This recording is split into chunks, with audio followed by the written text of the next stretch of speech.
hello, வணக்கம், ஐபவான். Welcome back to Princess Authentic Kitchen. இன்னைக்கு என்ன ஃப்ரெண்ட்ஸ் உங்களுக்காக வந்து ரவையில வந்து இடியப்பம் செய்ய போறது சரியான ஈஸியான ரெசிபி.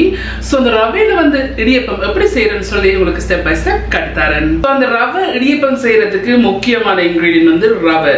ஸோ இதுல வந்து வறுக்காத பச்சை ரவை இருக்குது. ஸோ நீங்க வந்து ரவை எடுத்தீங்கன்னு சொன்னா நீங்க என்ன கப்னாலும் பிரச்சனை இல்லை. உங்களோட சுண்டு கப் இல்லாட்டி டீ கப் என்ன கப்பால் நீங்கள் எடுக்கிறீங்களோ எடுக்கிற கப்பில் வந்து சரியாக பரை தட்டி எடுங்க. ஸோ இதில் வந்து நான் 250 ml கப்பில் இருந்து நான் இந்த ரவையை வந்து பரை தட்டி எடுத்துருக்கிறேன். கிராம் கணக்கு சொல்கிறேன்னு சொன்னால் இந்த 1 கப் ரவை வந்து சரியாக 215 கிராம் ரவை இருக்குது, வறுக்காத பச்சை ரவை. ஸோ இந்த 1 கப் ரவைக்கு வந்து இதில் நான் 2 கப் இல்லாட்டிக்கு 500 ml தண்ணி எடுத்துருக்கிறேன். ஸோ நீங்கள் போய் வந்து இந்த ரவையை மெஷர் பண்ணிக்கு வந்து பரை தட்டி எடுங்கோ, பேக் பண்ணி அமர்த்தி அப்படின்னு எடுத்துறாங்கோ, போட்டுட்டு பரை தட்டி எடுத்தீங்கன்னு சொன்னால் பர்ஃபெக்டாக இருக்கும் இந்த மெஷர்மெண்ட். 1 கப் இல்லாட்டிக்கு 215 கிராம் ரவை பச்சை ரவைக்கு வந்து நான் இதில் வந்து 2 கப் இல்லாட்டிக்கு 500 ml தண்ணி எடுத்துருக்கேன். ஸோ வாங்கோ நெக்ஸ்ட் ஸ்டெப்பை காட்டுத்தாரேன். ஸோ அந்த இடியப்பத்தை வந்து நான் வந்து கிண்டி எடுக்கிறதுக்கு இதில் ஒரு தாச்சி வச்சுருக்கேன். வச்சுக்கொண்டு இந்த இருக்குது இதில் 2 கப் இல்லாட்டிக்கு 500 ml தண்ணி இருக்குது. இந்த தண்ணி இதில் விடுங்கோ. இப்போ ஹீட்டை கொண்டு வந்து நல்லா ஹை ஹீட்டில் வைக்க போகிறேன். வச்சுட்டு இதை நல்லா கொதிக்க விடுவோம். இந்த இருக்குது ஃப்ரெண்ட்ஸ், இப்படி கொதிச்சு கொண்டு வரதில்ல, இப்படி கொதிச்சு கொண்டு வரைக்க நான் ஹீட்டை கொண்டு வந்து மீடியத்துக்கும் லோவிலையும் வைக்க போகிறேன். வச்சுக்கொண்டு இதில் வந்து பட்டர் இருக்குது. நான் சால்டட் பட்டர் யூஸ் பண்ணுறேன். 1 டேபிள் ஸ்பூன் இல்லாட்டிக்கு 20 கிராம் பட்டர் இருக்குது. இப்போ இதை இதில் போடுங்க.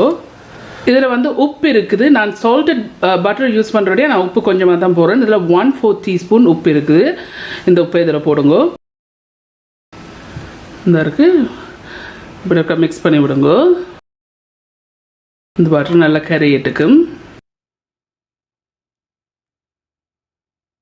இந்த பட்டர் கரைஞ்சா பிறகு இந்த நான் எடுத்து வச்ச 1 கப் இல்லாட்டிக்கு 215 கிராம் பச்சை ரவை இருக்குது. இப்போ இதை கொஞ்சம் கொஞ்சமாக போட்டு நல்லா கிண்டி ஒரு கட்டியும் இல்லாத அளவுக்கு கிண்டி எடுக்கணும். இப்போ இந்த ரவையை வந்து இதில் போடுவோம்.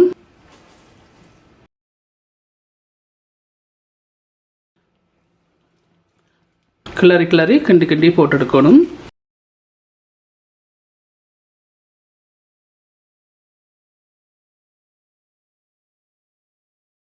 இது நல்லா கைவிடாமல் இதை கிளறி கிளறி கிண்டி எடுப்போம். நல்லா மசிச்சு மசிச்சு இதை கிண்டி எடுக்கணும்.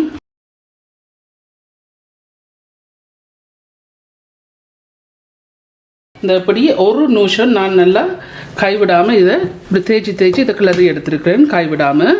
இப்போ இந்த இப்படி இருக்குதில்ல தண்ணியெல்லாம் இப்படி இழுத்து எடுத்தா அப்புறம் இப்படி கட்டியாக இருக்குல்ல, இப்படி வரைக்கும் நான் அடுப்பை வந்து நிப்பாட்டிட்டு இந்த இருக்குது இது ஒரு செப்பரேட்டான பவுலில் வந்து இறக்கி எடுக்கிறேன். உடனே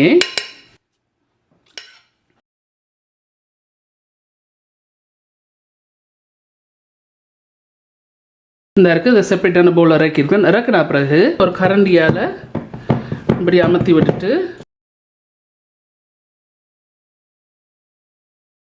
இப்போ நான் ஒரு பிளேட்டால் மூடி போட்டு ஒரு 4 நிமிஷம் இப்படியே விட போகிறேன். ஃப்ரெண்ட்ஸ், இதை வந்து நான் மூடி போட்டு 4 நிமிஷம் வந்து இப்படியே விட்டுனான். இப்போ 4 நிமிஷம் ஆயிட்டுது. ஸோ என்னத்துக்கு நான் இதை மூடி போட்டு வச்ச காரணம், இது நீங்கள் அடுப்பில் வச்சு சூட்டில் கிண்டி கொண்டு வந்தீங்கன்னு சொன்னால் இடியப்பம் புளிக்கு வந்து களியாக வரும். ஸோ அதால் தான் நான் கிண்டி கொஞ்சம் இறுகி வரைக்க இப்படி ஒரு பவுலில் மாற்றிட்டு மூடி போட்டு 4 நிமிஷம் வச்சுறேன். ஸோ அந்த ரவை வந்து பச்சை ரவைன்னு சொன்னபடியா பதத்துக்கு சரியாக அவிஞ்சு வரும். ஸோ அதை தான் நான் அடுப்பில் வச்சு ஹீட்டில் வச்சு கிண்டையில். ஸோ இப்போ நாங்கள் 4 நிமிஷம் ஆகிருக்கு.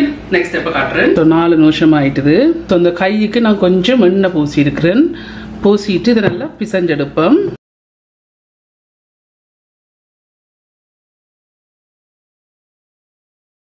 இப்படி பிசைஞ்செடுத்தீங்கன்னா புளியே ஈஸியாக இருக்கும். சுடுவது பட் மேனேஜ் பண்ணக்கூடியதாக இருக்குது. இதுக்கு இந்த கையை இன்னும் கொஞ்சம் எண்ணெய் சேர்த்துருக்கிறேன். நல்லா பிசைஞ்சு குழச்செடுக்கணும். ஸோ இந்த இருக்குது இதை நான் நல்லா பிசைஞ்சு குழச்சிருக்கிறேன். இதை நீங்கள் புளிஞ்செடுக்க வரையும் மூடி வைங்க, இல்லாட்டிக்கு காஞ்சிடும். இதை நாங்கள் புளிஞ்செடுப்போம். மூடி போட்டு இதில் வந்து நான் இடியப்பு தட்டு எடுத்து அதுக்கு மேலே வந்து லைட்லியாக எண்ணெய் வந்து பூசியிருக்கேன். இந்த இருக்குது எண்ணெய் உரல். நாங்கள் பிசைஞ்சு வச்ச இந்த ரவை மாலேருந்து கொஞ்சம் எடுத்து மூடியே வைங்க மறக்காமல். இதை புளிஞ்செடுப்போம்.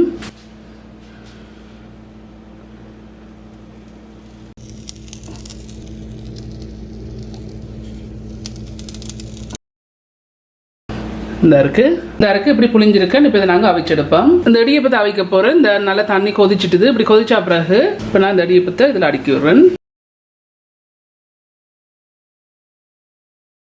இதை மூடி போட்டு 2 அல்ல 3 நிமிஷம் அவிய விட்டால் காணும், கூட அவிய தேவையில்லை. இப்போ நான் சரியாக 4 நிமிஷம் இதை அவிய விட்டு நான் நல்லா கொதிக்கிற தண்ணியில் இப்படி தொட்டு பார்த்தீங்கன்னா உங்களுக்கு விளங்கும் இந்த அவிஞ்சிருக்காண்டு எல்லாடி மசியும், அவியாடிக்கு மசியும்.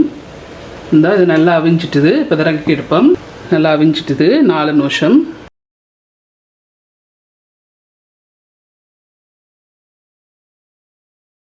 இந்த இருக்கு. இதில் நான் ஒரு செப்பரேட்டான பிளேட் எடுத்திருக்கேன். இந்த இடியப்பத்தை நீங்கள் இறக்கி போட்டு ஒன்றுக்கு மேலே ஒன்று அடுக்காதீங்கன்னா உளுந்துரும் ரவை என்றபடியாக.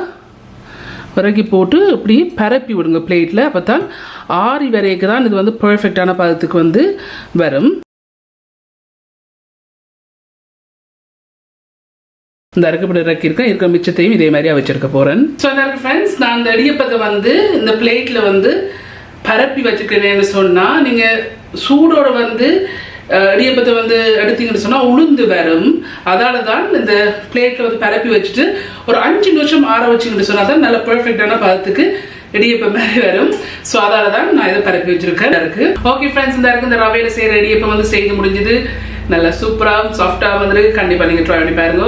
இந்த இருக்குது.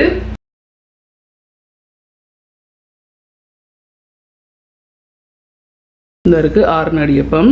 இது வந்து நல்ல சுட சுட இருக்கிற இடியப்பம். சுட சுட எடுத்தீங்கன்னா இந்த இப்படி பிஞ்சு வரும். ஸோ அதில் தான் கொஞ்சம் ஆற வச்சிங்கன்னு சொன்னால் செட் ஆகும். இந்த இருக்கு. இந்த இடியப்பம் வந்து செய்து முடிஞ்சுது. ஸோ கண்டிப்பாக நீங்கள் எல்லாம் ட்ரை பண்ணி பார்த்து எப்படி இருக்குன்னு சொல்லி உங்களோட காமெண்ட்ஸில் கீழே விடுங்க. உங்களுக்கு இந்த வீடியோ பிடிச்சிருந்தேன்னு சொன்னால் மறக்காம தம்ஸ் பண்ணுங்க. இந்த வீடியோ உங்களோட ஃப்ரெண்ட்ஸ் அண்ட் ஃபேமிலியோட ஷேர் பண்ணுங்க.